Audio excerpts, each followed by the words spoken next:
आदर के साथ हम अनुरोध करेंगे कि हमें मार्गदर्शन दें और हमारी उन्नति का मार्ग प्रशस्त करें। आप सबकी जोरदार तालियों के बीच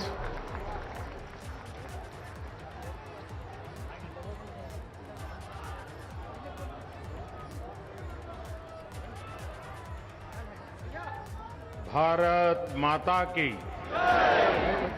भारत माता की।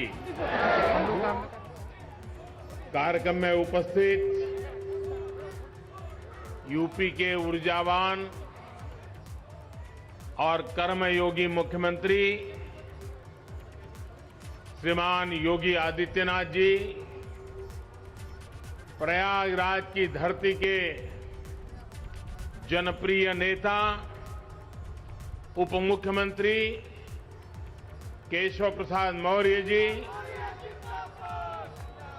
केंद्रीय कैबिनेट में मेरी सहयोगी साध्वी निरंजना ज्योति जी, श्रीमती अनुप्रिया पटेल जी, उत्तर प्रदेश सरकार में मंत्री डॉक्टर महेंद्र सिंह जी, राजेंद्र प्रताप सिंह मोती जी, श्री सिद्धार्थनाथ सिंह जी,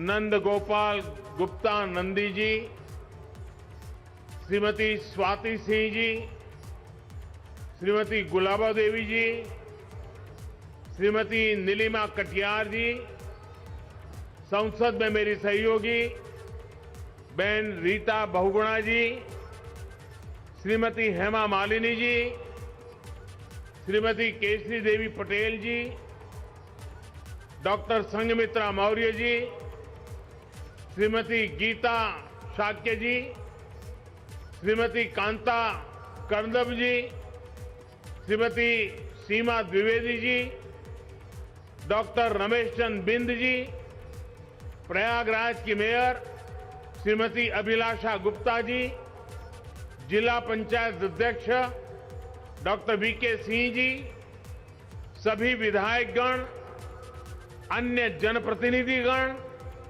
और यहां उपस्थित यूपी के सामर्थ्य को बढ़ाने वाले यहां के सामर्थ्य की प्रतीक मेरी माताएं और बहनें, आप सबको मेरा सादर प्रणाम।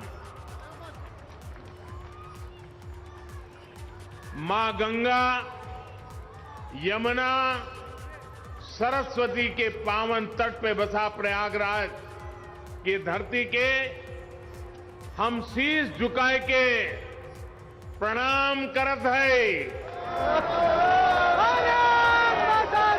ईवू धरा है जहां धर्म, ज्ञान और न्याय की त्रिवेणी बहत, तीर्थन के तीर्थ प्रयागराज में आए के हमेशा ही एक अलग ही पवित्रता और ऊर्जा का एहसास होता है।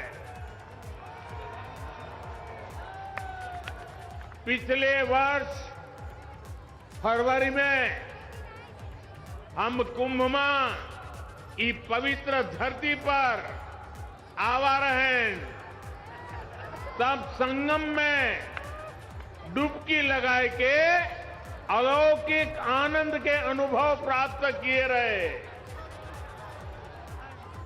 तीर्थराज प्रयाग की ऐसी पावन भूमि को मैं हाथ जोड़कर प्रणाम करता हूं। आज हिंदी साहित्य जगत के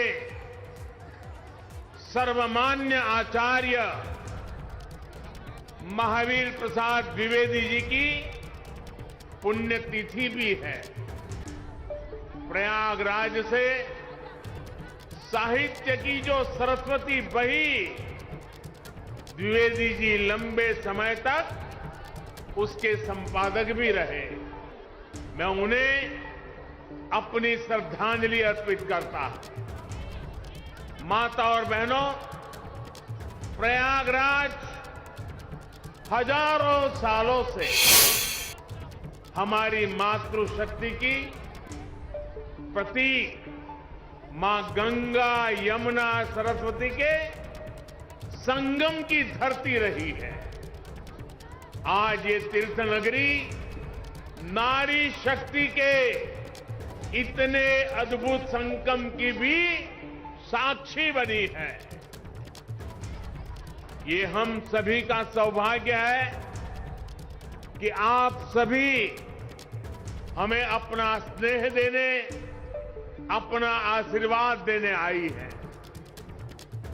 माताओं बहनों, मैं यहां मंच पर आने से पहले मैंने बैंकिंग सखियों से, स्व सहायता समूह से जुड़ी बहनों से और कन्या सुमंगला योजना की लाभार्थी बेटियों से बात की। ऐसे ऐसे भाव,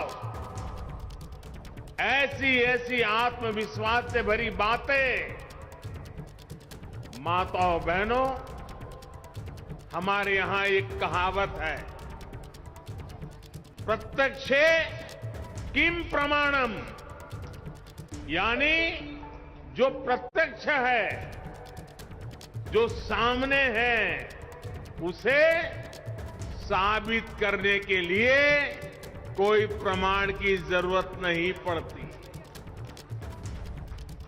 यूपी में विकास के लिए, महिलाओं के सशक्तिकरण के लिए जो काम हुआ है वो पूरा देश देख रहा है।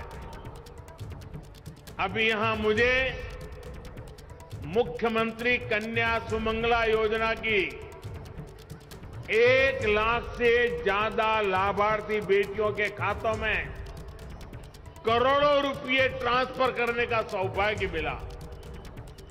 ये योजना गांव गरीब के लिए, बेटियों के लिए भरोसे का बहुत बड़ा माध्यम बन रही है। यूपी ने बैंक सखी का जो अभियान शुरू किया है, वो महिलाओं की रोजगार के अवसरों के साथ ही उनके जीवन में भी बड़े बदलाव ला रही। सरकार से अलग अलग योजनाओं का जो पैसा सीधे डायरेक्ट बेनिफिट ट्रांसफर डीबीटी के जरिए खाते में आता है, ये पैसा निकालने अब बैंक नहीं जाना पड़ता। बैंक सखी की मदद से ये पैसा गांव में घर पर ही मिल जाया करता है। यानी बैंक सखी बैंक को गांव तक लेकर आ गई है।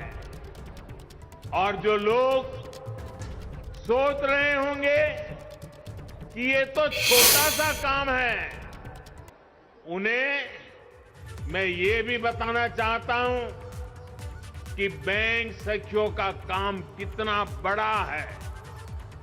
यूपी सरकार ने इन बैंक सखियों के ऊपर ऐसे करीब 75,000 करोड़ के लेन देन की जिम्मेदारी सौंपी है।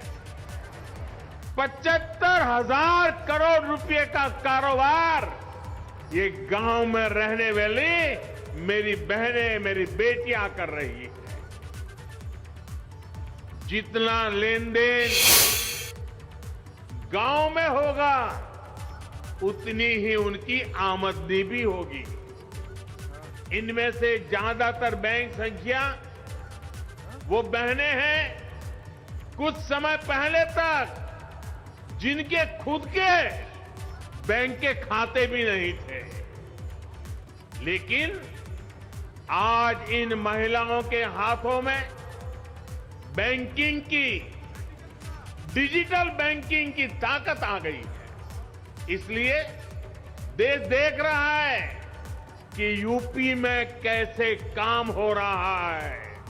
और तभी तो मैं कहता हूं, प्रत्यक्षे किम प्रमाणम, माताओं बहनों, यूपी ने टेक होम राशन, जच्चा बच्चा को दिए जाने वाले पोषण को तैयार करने की जिम्मेदारी भी महिलाओं के हाथों में सौंपी।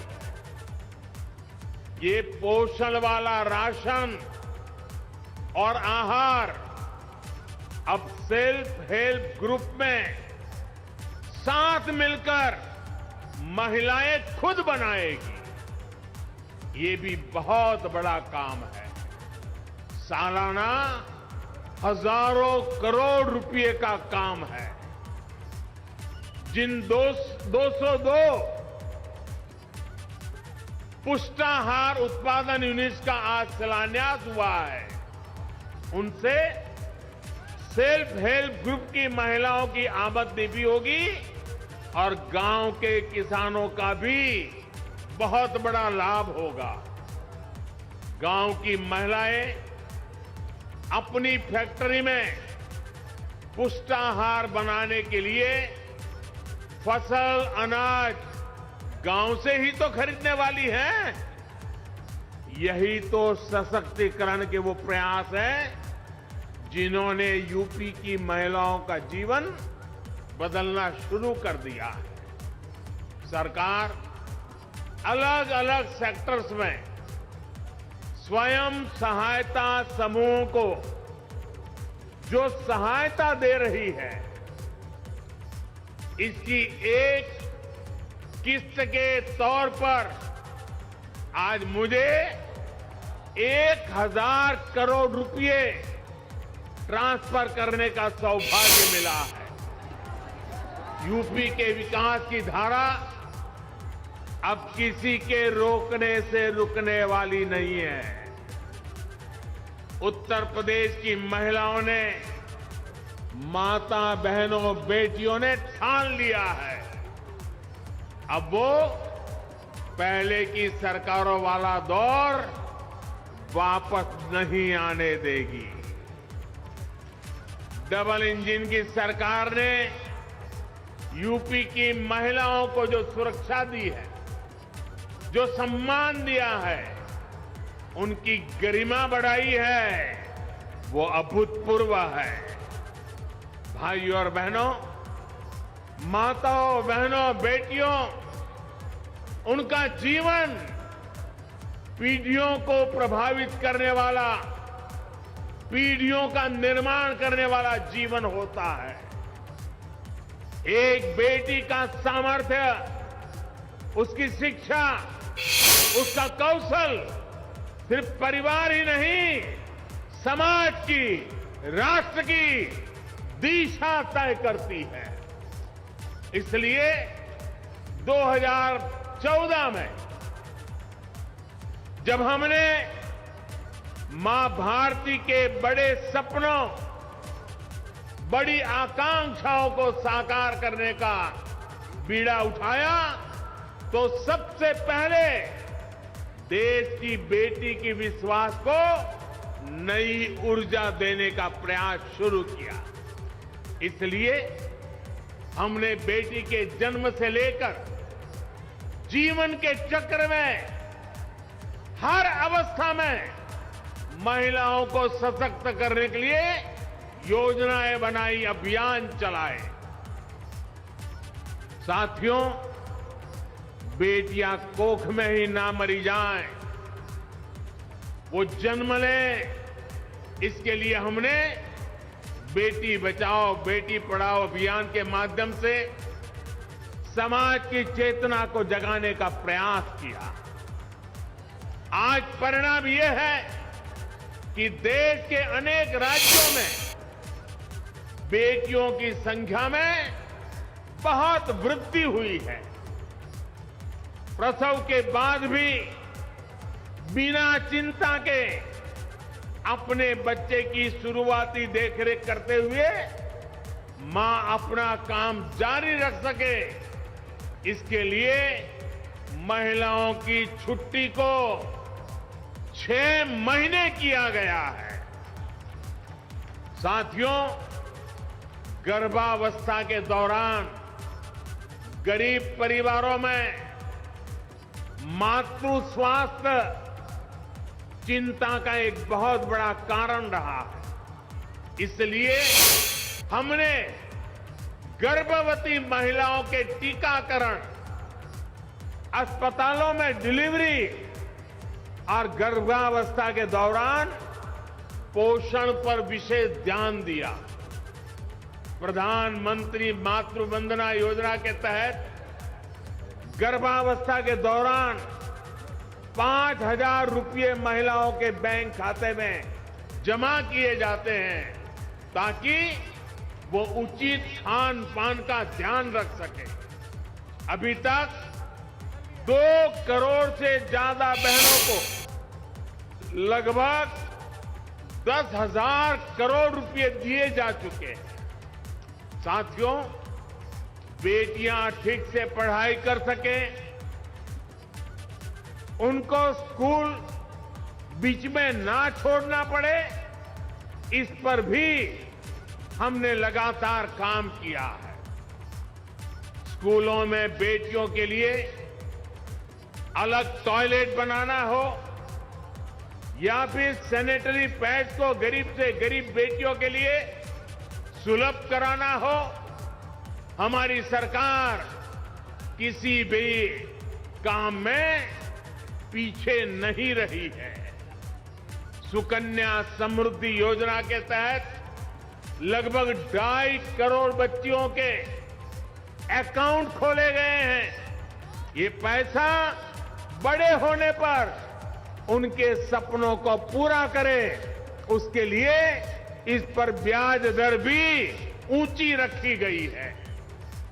स्कूल कॉलेज के बाद करियर से लेकर गृहस्थी तक भी हर कदम पर महिलाओं की सुविधा और स्वास्थ्य का ध्यान रखा जा रहा है। स्वच्छ भारत मिशन के तहत करोड़ों शौचालय बनने से, उज्ज्वला योजना के तहत गरीब से गरीब बहनों को गैस कनेक्शन की सुविधा मिलने से, घर में ही नल से जल आने से बहनों के जीवन में सुविधा भी आ रही है और उनकी गरिमा में भी वृद्धि हुई है। साथियों, आयुष्मान भारत योजना के तहत भी सबसे अधिक लाभ अगर किसी को हुआ है तो वो हमारी बहनें ही है। चाहे वो अस्पतालों में डिलीवरी हो या फिर दूसरा इलाज, पहले पैसे के अभाव में बहनों के जीवन पर संकट रहता था। अब 5 लाख रुपए तक के मुफ्त इलाज की सुविधा मिलने से उनकी ये चिंता दूर हो गई है। माताओं बहनों, भारतीय समाज में हमेशा से माताओं बहनों को सर्वोपरि दर्जा दिया गया है, लेकिन आज एक सच्चाई की तरफ भी मैं आपका, पूरे देश का ध्यान दिलाना चाहता हूं। हमारे यहां परंपरा से सदियों तक, दशकों तक ऐसी व्यवस्था रही कि घर और घर की हर संपत्ति को केवल पुरुषों को ही अधिकार समझा जाने लगा।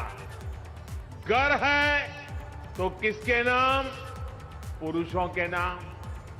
खेत है तो किसके नाम? पुरुषों के नाम। नौकरी दुकान पर किसका हक? पुरुषों का। आज हमारी सरकार की योजनाएं इस असमानता को दूर कर रही है। प्रधानमंत्री आवास योजना इसका सबसे बड़ा उदाहरण है। प्रधानमंत्री आवास योजना के तहत जो घर दिए जा रहे हैं वो प्राथमिकता के आधार पर महिलाओं के ही नाम से बन रहे हैं। अगर मैं यूपी की ही बात करूं तो यूपी में 30 लाख से अधिक घर पीएम आवास योजना के बनाए गए।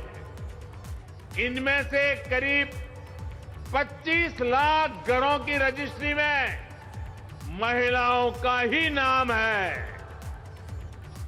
आप अंदाजा लगा सकते हैं, पहली बार यूपी में 25 लाख महिलाओं के नाम उनका घर हुआ है।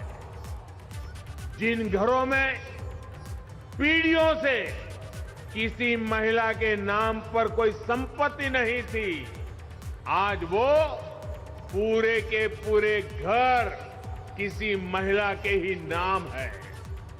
यही तो होता है महिलाओं का सशक्तिकरण, सच्चा सशक्तिकरण। यही तो होता है विकास। माताओं बहनों, मैं आज आपको एक और योजना के बारे में बताना चाहता हूं। ये योजना है केंद्र सरकार की स्वामित्व योजना। स्वामित्व योजना के तहत देश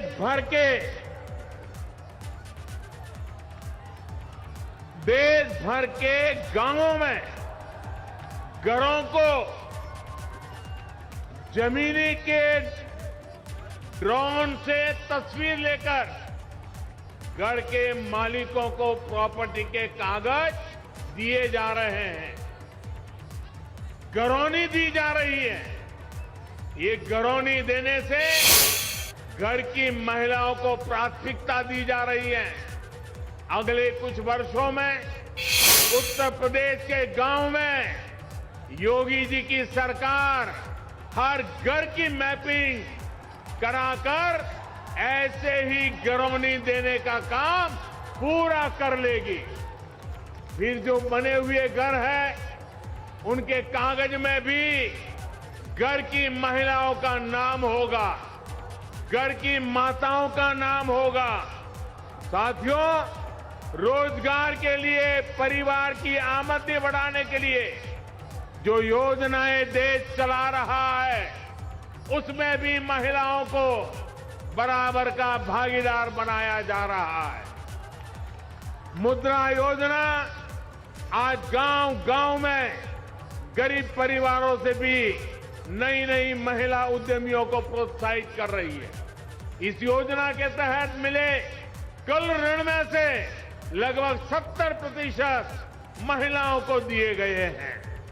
दीनदयाल अंत्योदय योजना के जरिए भी देश भर में महिलाओं को सेल्फ हेल्प ग्रुप की और ग्रामीण संगठनों से जोड़ा जा रहा है। महिला स्वयं सहायता समूह की बहनों को तो मैं आत्मनिर्भर भारत की चैंपियन मानता हूं। मैं स्वयं सहायता समूह असल में राष्ट्र सहायता समूह है। इसलिए राष्ट्रीय आजीविका मिशन के तहत 2014 से पहले के 5 वर्षों में जितनी मदद दी गई, बीते 7 साल में उसमें लगभग 13 गुना बढ़ोतरी गई है। 13 गुना बढ़ोतरी। हर सेल्फ हेल्प ग्रुप को पहले जहां 10 लाख रुपए तक का बिना गारंटी का ऋण मिलता था, अब ये सीमा भी दोगुनी यानी 20 लाख की गई है। माताओं बहनों, शहर हो या गांव, महिलाओं के लिए हमारी सरकार हर छोटी बड़ी मुश्किलों को ध्यान में रखते हुए फैसले ले रही है। कोरोना के इस कालखंड में आपके घर का चूल्हा जलता रहे, इसके लिए मुफ्त राशन देने की व्यवस्था हमारे ही सरकार ने की है। महिलाएं रात की पाली में भी काम कर सके, इसके लिए नियमों को आसान बनाने का काम हमारी ही सरकार ने किया। खदानों में महिलाओं के काम करने पर जो कुछ बंदिश थी, वो हमारी ही सरकार ने हटाई है। देश भर के सैनिक स्कूलों के दरवाजे लड़कियों के लिए खोल देने का काम हमारी सरकार ने किया है। रैप जैसे संगीन अपराधों की तेजी से सुनवाई के लिए हमारी सरकार देश भर में करीब 700 फास्ट ट्रैक कोर्ट स्थापित कर चुकी है।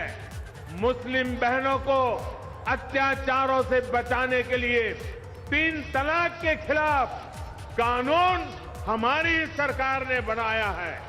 साथियों, बिना किसी भेदभाव, बिना किसी पक्षपात, डबल इंजन की सरकार बेटियों के भविष्य को सशक्त करने के लिए निरंतर काम कर रही है।